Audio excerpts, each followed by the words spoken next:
Yo, what is up, YouTube Games? Today I'm going to be doing part one of what if Deku had a lightning quirk. Now, I got in trouble, so now I'm going to be reading fanfics. So every day, if you don't get a fanfic from me, that means that I'm not doing what I'm supposed to do, but don't tell my mom, okay? Yeah, but I actually did get in trouble, and I'm gonna have to be reading these fanfics to y'all until school starts. Then we'll get back to our normal off the head stuff. And if I take little breaks, that's because I found vocabulary words. I have to at least write 20 of these things. I'm gonna be reading one chapter every day, or probably like 2 or 3 chapters every day, because, well, this thing is really short, you know that, there's 11 chapters, and I have to read all of this in 1 week. So, yeah.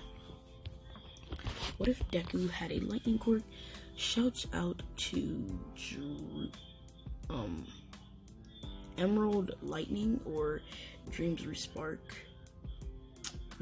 Shout out to Bastion Lights. So, let's hop right into this what if. Disclaimer, I do not own My Hero Academia or Static Shock or a certain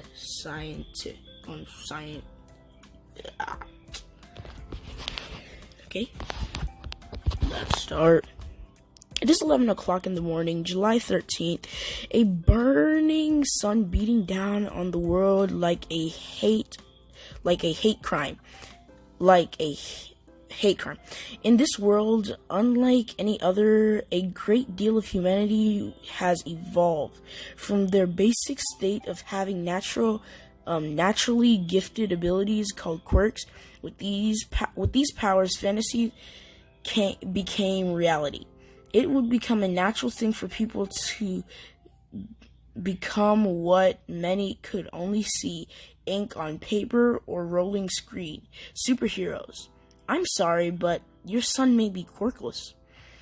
Here in the world rests a boy, a child who loved heroes more than anyone. Izuku Midoriya. At the age of 5, every single one of his companions has unlocked their quirks. An amazing detail. He sees the blood difference between himself and other kids, especially his best friend, Kachan. Ever since seeing the greatest hero to have graced the screen and his life with his very presence, he has infatuated with the idea of becoming a hero. More than just a look cool, but because he enjoys the idea of saving people. He could not wait for his quirk to come out, but since in 2 days, his 6th birthday will be upon him, and quirks do not manifest past the age of 5. This will be his last chance at kindergarten. And this will be his last chance. At kindergarten the next day, the cationic Izuku sits on the floor, still in thought. Tomorrow will be his 6th birthday, and still no quirk? Sweat pouring down his face, his heart down to pour. Beats a minute and exaggerate, and no life in his eyes. He's still fearful about what could happen. Kids walk by him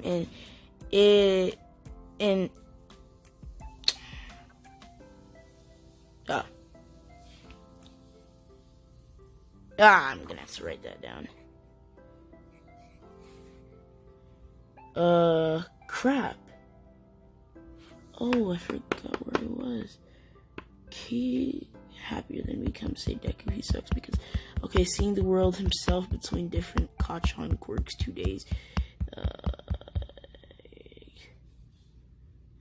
Oh.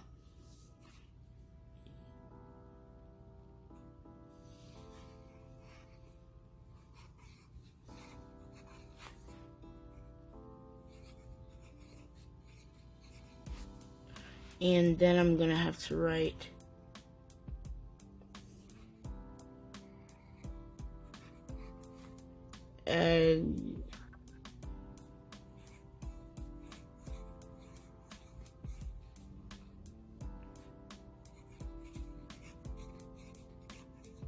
okay, sorry guys.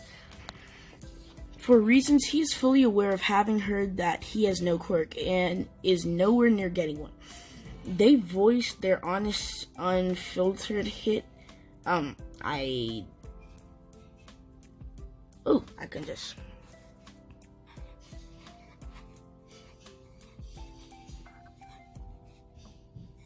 Sorry, guys. Birthday upon crew. Dang it! 2 days since quirk saving others, he cannot wait. Izuku's kind of exactly. Okay, kids walk by him with ignorance. He quirk voice honestly unfiltered hit the nail on the head directly into the coffin. Opinions of how much it sucks to be him. The worst of his comes from the kid Katsuki Bakugo, who stares with a grin at the defenseless Izuku. The more he thinks about Izuku, his terrible situation, the happier he becomes. What the heck? He even says, "Deku, he sucks because he's not me." That's the most ignorant, stupid thing I've ever heard. With his thought in his mind, the day goes by with a little importance. Free from the moment the kids go on an adventure in a nearby tree line. Really, it's just Bakugo and his buddies. With Deku along, because he looks up to him. The emeralds. Wait. Where the heck am I? Buddies walk side.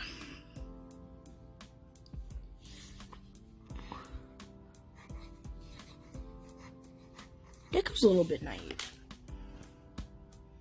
The Emerald Kid walks at the back of the pack, along with other children, just as wimpy as him, following at the end of the pack. Onward, speaks Bakugo. Bakugo, as he guides his flunkies. Yeah. As he guides his flunkies.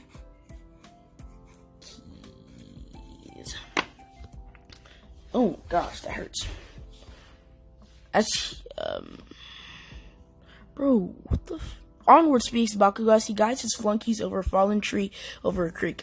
He slips on some moss and falls into the stream, flailing not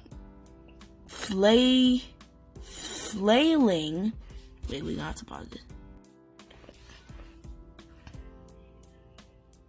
Flailing about, the other kids go down to check on him. Though strangely, none of them asks if he's okay. The blonde child sits up into the water. As he gets up, coughing afterward. That was annoying Kachan. Kachan, are you okay? Asks Izuku, holding a hand out to him. Worried. You're not hurt, right? The injured boy looks up at him, his red eyes noting the honest worry in his angered.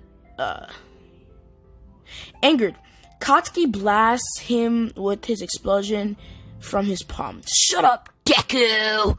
The scared boy rolls over in the water in pain. You don't get to ask if I'm okay. Whoa! Dark. Bakugo. Whoa! Dark. Bakugo. What was that for? This last line comes out in shock and horror by the other person of the crew who stood in the back of Izuku. This person goes over to Izuku as he holds his face. There's an explosion hit. She helps him to sit up and says, He was just wondering if you're okay. The boy with the explosions coming out of his hands bares his teeth, and the girl, teeth at the girls, he snaps. You shut up! I don't need a useless little bug like him to worry about me! The girl continues to crouch near Izuku, who recovers enough to see what's going on in front of him. The girl asks calmly, what kind of hero are you? Bully someone who just wanted to help. I said shut up! He pushes the girl aside from Izuku out of anger. The boy with the green hair watches with worry. Bakugo steps over him and over his head, releasing miniature explosions. This is between me and Deku. Hey, leave her alone. The entire party looks over to Izuku, has gotten up and quickly moved to the girl, guarding in a guarding position. He stands protectively over the girl, who looks up in awe at the boy. He's shaking his knees, his arms, and stretching out, but unstable. And his eyes and nose are running a mile a minute. Even so, he's still standing, protecting her. Maybe it's the adrenaline kicking into his almost 6-year-old body, not that he knows. Bakugo punches his palm with his hand in a seething rage. You're just a little pebble in my path, Deku. Don't you forget your place. He throws a powerful right swing, releasing an explosion upon Izuku. But I won't regret it.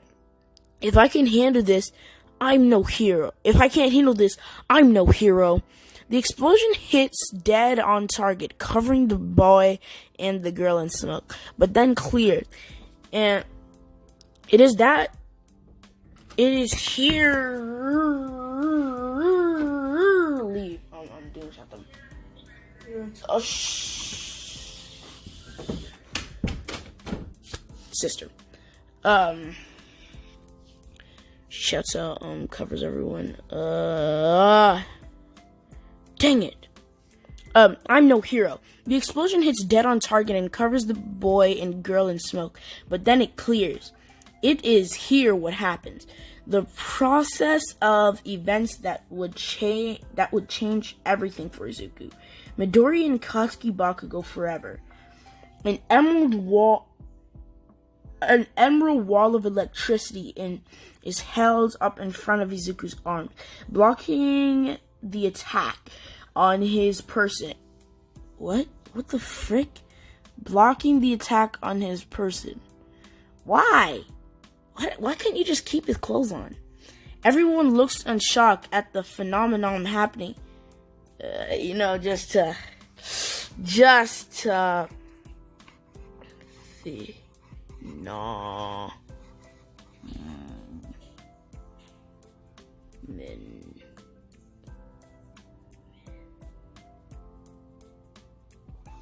I'm gonna have to change that later. Or not. But the phenomenon happened before them. As none of them had the ability to do this, Bakugo seems to be the most surprised. Speechless, being more accurate. Actually, the girl in the water behind the field looks up at Izuku's arms, producing the same energy color. Midoriya, she shouts when she overcomes her shock. Izuku slowly opens his eyes and looks ahead with the same amount of perplexity as the rest of the Trojan. He then looks down with a quick glance at his eyes, which crackle with the electricity of this. Oh my gosh. Wait, can I somehow?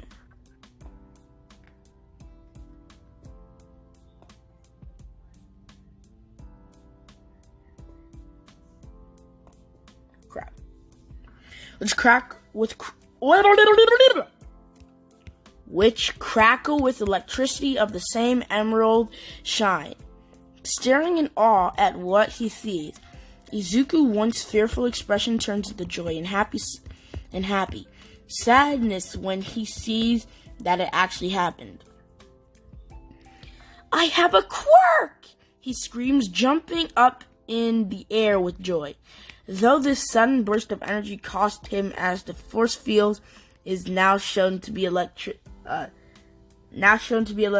has given way. He dropped into the cold water, once more with a loud splash, hitting the girl in the face. Dummy. Ouch! Ouch indeed, for landing on a submerged rock.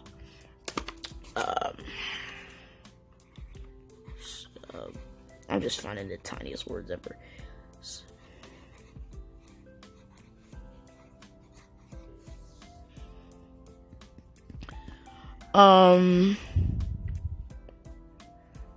Accelerate. I have a quick screen splashing on submerged rock. He tries to get back up, but he remains seated. Huh? Why am I so tired? As the events play out, a lone figure can be seen not too far away. Doc, it's happened, just like you said it would. Come back, then disappears into the The man disappears into the trees without a trace. Yeah, we on some of our anime king stuff. The man disappears into the trees without a trace. The following week finds Izuku sitting in a doctor's office with his mother Inko alongside with his doctor. The only difference this time is that the boy sports a couple of bandages for the scuff he suffered some time ago, as well as the bright veil. We'll use that word too.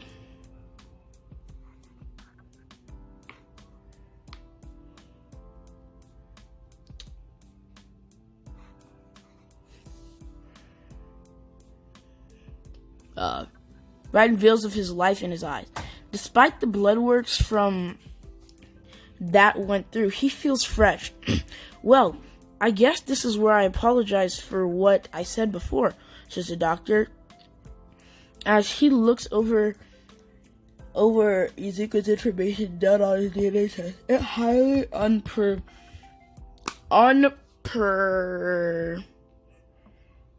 unprecedented. Yeah, I'm not gonna say that word, but I am gonna write it down though.